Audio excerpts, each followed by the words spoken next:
Fala Fogão, tá começando a primeira edição do Radar Alvinegro aqui no canal, nessa segunda-feira, 17 de fevereiro.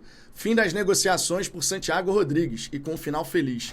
Segundo o jornalista argentino César Luiz Merlo, os últimos detalhes, os últimos pormenores desse negócio foram resolvidos, os pingos nos is foram colocados e o uruguaio será jogador do Botafogo até dezembro de 2028. Numa negociação que é avaliada em 17 milhões de dólares, sendo 15 fixos, mais 2 em variáveis por metas alcançadas. Você vai recordar que na semana passada a negociação era dada como muito bem encaminhada, mas faltavam esses últimos aspectos, ou seja, salvo alguma mudança muito brusca, algo que está totalmente assim fora da curva, a gente vai ter o uruguaio vestindo a nossa camisa. E sendo a segunda grande contratação, considerando aquilo que o Textor havia falado lá em novembro de 2024, na ocasião, concedendo uma entrevista coletiva lá no Lyon e dizendo que aqui no Botafogo o plano era vender muito e comprar ainda mais e termos 4 grandes reforços. O Wendel é um desses jogadores. Santiago Rodrigues chega para encorpar mais essa relação. Claro, ficam faltando 2, porque, pelo menos no meu ponto de vista, o Arthur não entra nessa história. E o Jair, mesmo que tenha cifras de 14 milhões de euros, é uma aposta. Não dá para você chegar e tratar como uma grande contratação. É uma aposta, que a gente espera, claro, dê super certo para que o investimento da Eagle se pague. Ou melhor, mais do que se pague, né? Que a gente tenha retorno técnico e também retorno financeiro. No caso do Arthur, eu não considero dentro dessa relação de grandes contratações, porque foi muito mais uma oportunidade que surgiu na negociação envolvendo ali o Luiz Henrique, o Zenit colocou para jogo o Arthur, o Botafogo sequer estava cogitando a contratação do atleta, mas viu que seria um reforço interessante ali para poder agregar ao nosso elenco. Agora, grande contratação? Não acredito, não creio que chegue a esse ponto. Faltam, portanto, pelo menos no meu entendimento, o que pode ser diferente do entendimento do Textor, claro, faltam 2 grandes nomes, que não necessariamente vai chegar ainda nessa janela. Lembrando que essa janela se encerra no dia 28, portanto, estamos a menos de 2 semanas desse momento derradeiro. É muito mais provável você ver o Botafogo fazendo mais 1 ou 2 contratações de jogadores que vão chegar assim, serem badalados. Porém, para o meio do ano, com a Copa do Mundo de Clubes, aí a coisa muda de figura. Fato é, Fogão, com a contratação do Santiago Rodrigues e chegando ainda mais 1 ou 2 para as beiradas, o Botafogo vai ter um elenco para essa metade inicial de 2025 bem interessante. Tem muito torcedor que está muito apegado à questão de conhecer ou não um atleta. São muitas apostas. É normal que sejam muitas apostas. Não dá pra gente achar que a Eagle vai montar um time no Botafogo só de jogadores renomados. Isso não vai acontecer. Não faz parte do projeto. Você precisa ter ativos que vão se desenvolver para poder ter o retorno técnico e depois o retorno financeiro. É o caso do Léo Link, do Jair, do David Ricardo, do Juan Cruz, do Nathan Fernandes e outros aí que podem chegar. O Botafogo vai caminhar numa direção que não é difícil da gente entender como que vai se dar a montagem do elenco. Você tira jogadores mais velhos, saiu o Marçal, saiu o Tiquinho, saiu o Eduardo, saiu o Tietê, e você traz atletas mais jovens. E em meio a isso, você faz essas contratações de jogadores prontos. Caso do Wendel, caso do Arthur, caso do Santiago Rodrigues. O Botafogo vai começando a ter um elenco mais encorpado. Mas sabe o que vai fazer toda a diferença? O treinador. Se você tiver um treinador que consiga extrair o melhor de cada um desses jogadores, o Botafogo vai ter um time muito competitivo. Porque nós temos talento no nosso grupo de jogadores. Isso é inegável.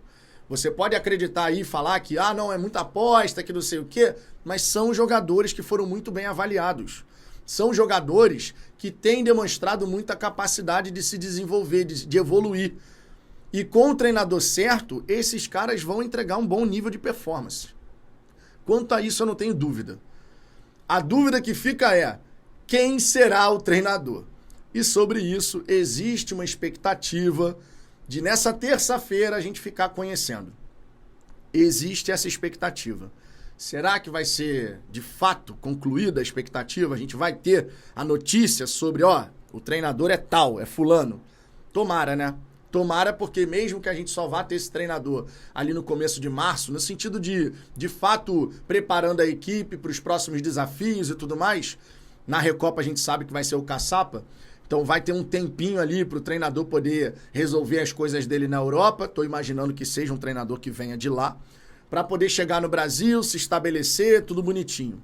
Mas já vai chegar, e esse é um ponto super positivo, com um grupo de jogadores muito mais encorpado do que a gente tinha no dia 14 de janeiro, por exemplo, na data da reapresentação.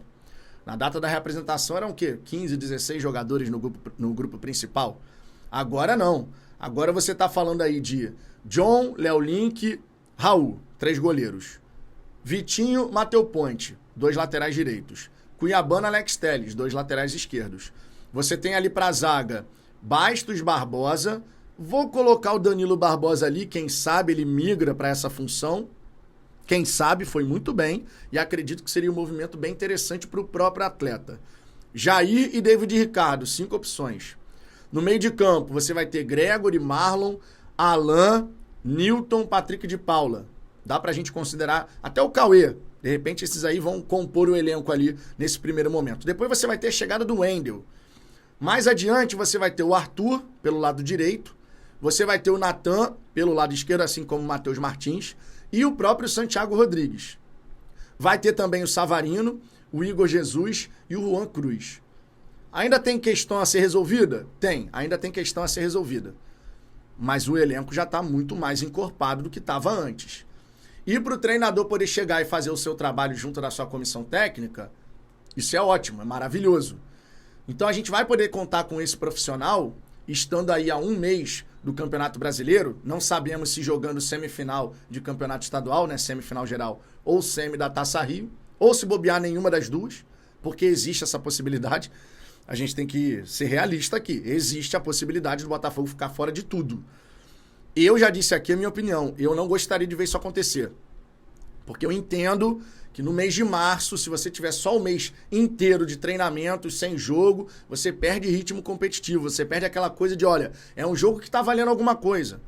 E você tem que levar a sério para poder implementar aquilo que o técnico está querendo colocar em campo e tal. Então, eu, Vitor, prefiro que o Botafogo tenha partidas oficiais a disputar no mês de março.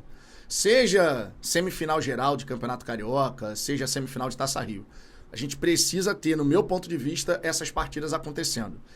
Só que antes da gente pensar nisso tudo, vamos pensar na Recopa, que é o que está logo ali no nosso horizonte de curtíssimo prazo. Vamos trazer aqui para a questão mais perto da gente, né? E por que eu quero falar de Recopa ainda nesse vídeo? Por um simples motivo. Vou trazer aqui uma informação do Rafael Sibila, tá? Jornalista que atua lá na Argentina e tal. E ele trouxe alguns detalhes sobre o time do Racing. O Datafogo, lá no X, antigo Twitter, perguntou para o Sibila como que o time do Racing chega para a final da Recopa. E a informação foi a seguinte: não está nada bem, apresentando os mesmos problemas defensivos do ano passado, mas sem a mesma explosão ofensiva. E para o jogo de quinta não deve ter 2 dos 3 zagueiros titulares.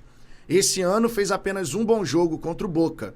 Foi bem contra o Belgrano, mas todo mundo tá goleando eles, né? Todo mundo tá goleando o Belgrano. E ainda vale destacar, o Vieto e o Maravidia, que são jogadores importantes, sentiram incômodos e foram poupados no último jogo. O Sousa e o Garcia Basso estão fora por lesão e não jogarão na quinta. Então é uma equipe que chega com problemas. Aí você vai falar, pô, mas o Botafogo também, né? O Botafogo desperdiçou 30 dias com o Leiria ali à frente da equipe.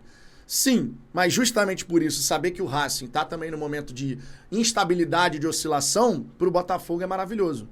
Porque a gente pode chegar lá em Buenos Aires, fazer um jogo, em termos de qualidade técnica mesmo, fazer um jogo muito parelho, muito competitivo.